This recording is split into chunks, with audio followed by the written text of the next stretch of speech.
लेकिन यकीन मानिए इस पाकिस्तान की औकात लड़ने की तो है नहीं।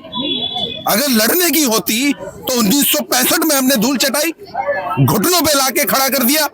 एक शहीद वीर अब्दुल हमीद ने 1962 में हमने धूल चटाई, 1971 में हमने धूल चटाई। पाकिस्तान तेरी औकात लड़ने की है ही नहीं। तू गद्दार है, गद्दारी करके वार करता है, धोखे से वार करता है। नहीं तो तुझे एक शहीद वीर अब्दुल हमीद ही काफी है। पूरे हिंदुस्तान की जरूरत नहीं है लड़ने की, एक अकेला शहीद वीर अब्दुल हमीद ही काफी है। ये हमने गलत हुआ है, ऐसा दोबारा ना हो, इसके लिए पाकिस्तान को सबक सिखाना बहुत जरूरी है। चाहे जैसे मैं उनके घर में घुस के मारे, सर्जिकल स्ट्राइक करें, कुछ भी करें, लेकिन उनको सबक सिखाना बहुत जरूरी है। वो हम हमेशा पूरा वर्ल्ड इसमें मोदी जी के साथ है। मैम कुछ कहना चाहेंगे आप? मैं शबनम खान, और जिस तरीके से जम्मू कश्मीर पहलगाम में आतंकवादी हमला हुआ उसके हम बहुत कड़ी निंदा करते हैं। जिस तरीके से वहां पर 19 अप्रैल को जिस लड़की की शादी हुई उसके सामने उसके हस्बैंड की हत्या कर दी जाती है, उसके दिल पे क्या होगी, उस चीज का आक्रोश आज हमारे यहाँ पर है। और आज पॉकेट 12 पॉकेट 11 ने उसका आक्रोश प्रदर्शन कैंडल मार्च के द्वारा किया। और हमारा पूरा देश मोदी जी के साथ है और हम मोदी जी और अमित शाह से अपील करते हैं कि जल्द से जल्द आतंकवादियों का सफाया किया जाए और पाकिस्तान में जितने भी आतंकवादी छिपे हुए हैं उनको जैसे हमारे यहाँ के मारा है हम भी चुन चुन के घर से निकाल के मारेंगे। सर आप कुछ कहना चाहेंगे? जी देखिए, ये कहने से ज्यादा ये तकलीफ का विषय है। जो है ना, अंदर कलेजा फटता है जब याद आती है वो बात कि हमारे देश के हमारे भाइयों को, निर्दोष बेकसूर लोगों को, निहत्थे लोगों पे गोलियां चलाई गई, उन्हें मारा गया। क्या कसूर था उनका? कोई कहता है वो ये थे, कोई कहता है वो थे। वो हमारे भाई थे। बच्चे जो वहाँ यतीम हुए हैं वो बच्चे किसके हैं? वो बच्चे हमारे हैं। जो महिलाएं वहाँ विधवा हुई हैं, बेवा हुई हैं, किसकी महिलाएं हैं? हमारी बहनें हैं। वो जिनके वहाँ बच्चे चले गए उनसे पूछ के देखिए कितनी तकलीफ होती है जब किसी घर का जाता है, चिराग बुझता है। हम लोग तो यहाँ खड़े होकर सिर्फ दुख और शोक मना सकते हैं, लेकिन यकीन मानिए इस पाकिस्तान की औकात लड़ने की तो है नहीं। अगर लड़ने की होती तो 1965 में हमने धूल चटाई, घुटनों पे लाके खड़ा कर दिया।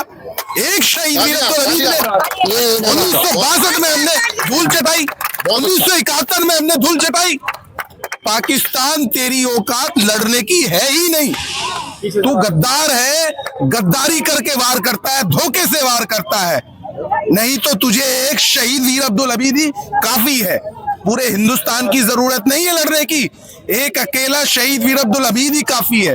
ये हमने साबित करके दिखाया है। तुझे बड़ा गुरूर था, अमर पैटर्न टैंक पे जो अमेरिका ने दिए थे उसको कोई नहीं तोड़ सकता।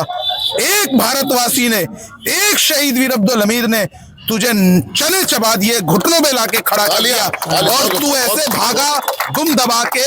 तेरी औकात यही है। अगर लड़ने की औकात नहीं है तो गद्दारी करके लोगों को, हमारे निर्दोष लोगों पे हमला करता। ये एक जांच का भी विषय है। जो वहां लोकल लोग हैं, कौन लोग हैं जिन लोगों ने उनको सपोर्ट किया है? कौन लोग हैं वो जो जिन लोगों ने, इतनी बड़ी घटना हो गई है, कौन लोग हैं वहाँ जो वहाँ की सुरक्षा कर्मी है, अधिकारी, उनका भी एक जांच का विषय है कहीं ना कहीं। और हम अपने देश की जो सरकार है, जो मोदी सरकार है, हम पूरी उम्मीद नहीं, यकीन है हमें इस बात का कि मुंह तोड़ जवाब दिया जाएगा इंशाल्लाह। और ऐसा जवाब कि पाकिस्तान लड़ना तो दूर की बात है, ऐसा करने के लिए, सोचने के लिए रूह कांप जाए उसकी।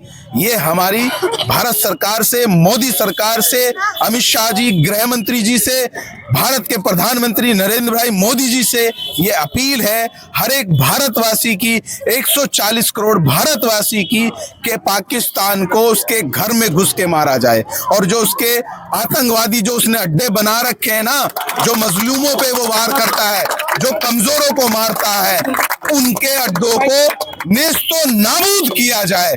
तब जाके भारत के जो वासी हैं उनको चैन मिलेगा। कहीं ना कहीं ये बहुत तकलीफ दे है। आप समझिए कश्मीर क्या है?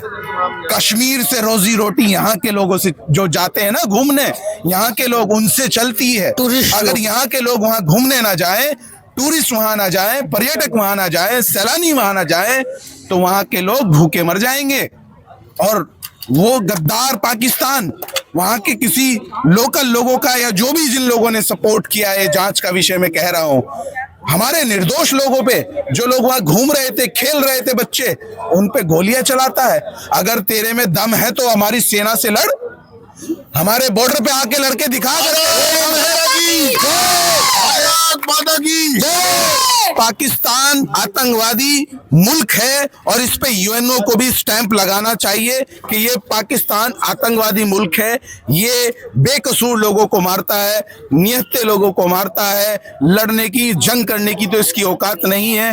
तो मैं इसी के साथ अपनी बात को खत्म करता हूं और यही मेरा मैसेज है कि हमें जो आतंकवाद है, ये एक खास नस्ल है, ये ना हिंदू है, ना ये मुसलमान है, ना ये सिख है, ना ये ईसाई है, ये एक खास नस्ल है। आपने देखा होगा जैसे भेड़िया होता है ना, भेड़िए वो खून पीने की उसे आदत होती है इंसानों का, तो ये एक उसी तरह की नस्ल है जो शरीफ और कमजोर लोगों का खून पीते हैं। इस आतंकवाद का जो खात्मा है वो मोदी सरकार ही कर सकती है, इस बात का हमें यकीन है। जय हिंद, जय भारत, जय हिंदुस्तान।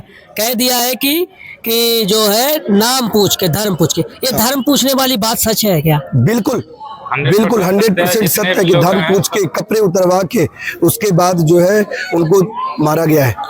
और सबसे बड़ी बात देखिए, उनके बच्चे को नहीं मारा, उनकी पत्नी को नहीं मारा गया, और उनको पूरी जिंदगी ये याद दिलाएगा कि हमारे सामने हमारे पापा को मार दिया गया, हमारे सामने हमारे पति को मार दिया गया।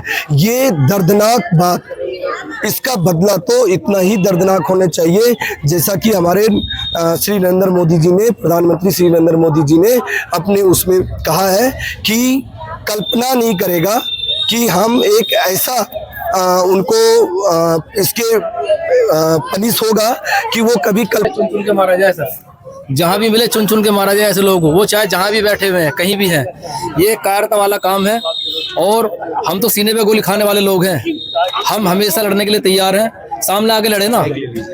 अकेले लोगों को अगर घेर के मार रहे हो आप लोग चोरी से आकर के, ये कायरता है। हम आतंकवाद को सपोर्ट नहीं करते और हम लड़ेंगे। मोदी जी एक बार इशारा करें, हम सब वहां पहुंचेंगे। और क्या कर सकते हैं, और एक मजबूत जो देश है, जैसे कि आज भागवत जी ने भी बहुत अच्छी बात बोली है कि अगर आप ताकतवर हैं तो आपको दिखाना पड़ेगा कि हम ताकतवर हैं। और जो पूरे दुनिया को डिस्टर्ब करके जिसने रखा हुआ है, ये जो आतंकवाद है, इसको खत्म करना बहुत जरूरी है।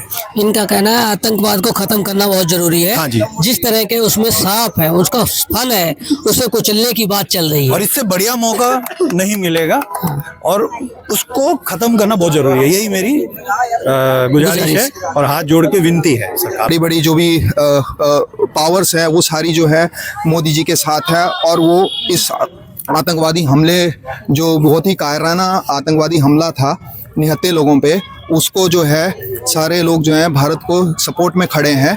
और मुझे लगता है कि ये सही समय है जब हम आतंकवाद को जो है उनको सिखा दे, पाकिस्तान को सिखा दें कि आतंकवाद से उनका कुछ नहीं होगा। वो बहुत ही पीछे चले गए हैं। एक ही साथ दोनों देश आज़ाद हुए थे। आज भारत कहाँ है और पाकिस्तान कहाँ है? वहाँ भुखमरी है, वहाँ पे इंफ्रास्ट्रक्चर डेवलपमेंट नहीं है। लेकिन आज हमारा देश जो है उसको पूरे विश्व देख रहा है और मुझे लगता है कि आने वाले समय में जो है भारत जो है एक नंबर 1 इकॉनमी चलेगा। इंटरनेशनल मॉनेटरी फंड जो है उन्होंने डिक्लेयर किया है कि भारत की इकॉनमी जो है वो 6+ % से चलेगी। बाकी सारे देशों की जो इकॉनमी जो है वो उसको सेटबैक लगा, including US, China and other developed Nations of the world. Thank you. बहुत बहुत शुक्रिया।